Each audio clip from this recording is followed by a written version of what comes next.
সড়ক দুর্ঘটনা তো আমাদের দেশে আছে এবং একটা উল্লেখযোগ্য সংখ্যক মানুষ সড়ক দুর্ঘটনায় জীবন দিচ্ছে। মৃত্যু 2030-এর মধ্যে অর্ধেকে নিয়ে আসা। বিশ্বব্যাংক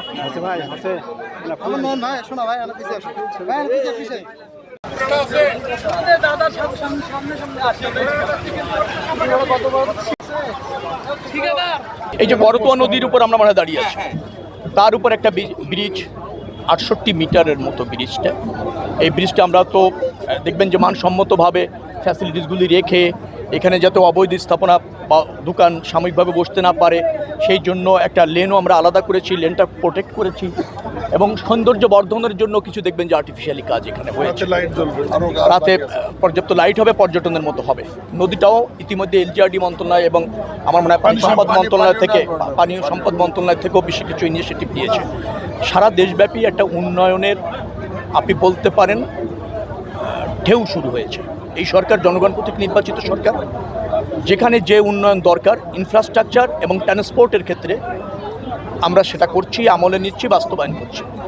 তো এটা বগুড়াবাসীর জন্য একটা সুখবর।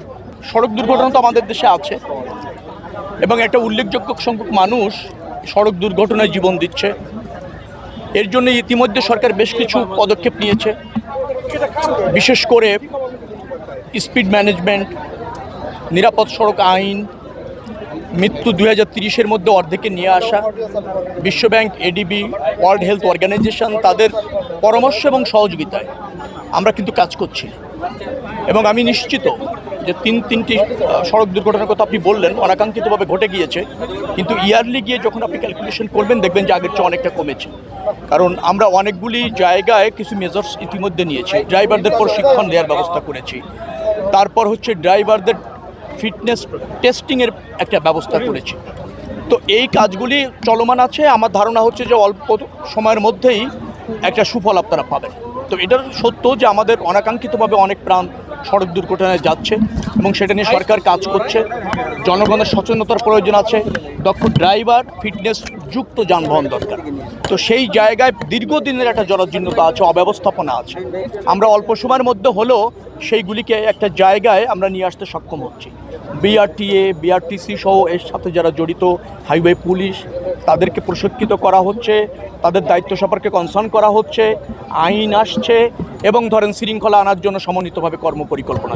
ড্রাইভার যারা আছেন তাদের ডোপ টেস্টের ব্যবস্থা ইতিমধ্যে কিন্তু নেওয়া হয়েছে। আবার আমাদের অনেক সংখ্যক ড্রাইভার আছে তাদের সঠিক প্রশিক্ষণ নেই, তারা ওই আপনার বাসে থাকতে থাকতে ড্রাইভিং শিখেছে, ট্রাকে থাকতে থাকতে ড্রাইভিং শিখেছে, আইন তারা কম জানে।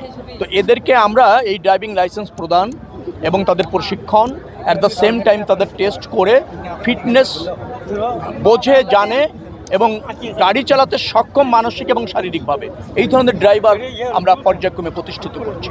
তবে এটা অস্বীকার করছি না যে দীর্ঘদিন এখানে একটা জরাজীর্ণতা আছে, অব্যবস্থাপনা আছে এবং দেখভালেরও ঘাটতি ছিল, কিন্তু বর্তমান সরকার এ ব্যাপারে ভেরি সিরিয়াস এবং আপনারা সুফল পাবেন। এবং আমি আপনাকে মনে রাখবেন, বছর শেষে হিসাব করে বলবেন যে কোনো সময়ের চেয়ে সড়ক দুর্ঘটনার পরিমাণ ডেফিনেটলি কমছে, ধারাবাহিকভাবে কমছে। তবে যে তিনটি সড়ক দুর্ঘটনা আপনি উল্লেখ করেছেন সেটা অনাকাঙ্ক্ষিতভাবে ঘটে গিয়েছে।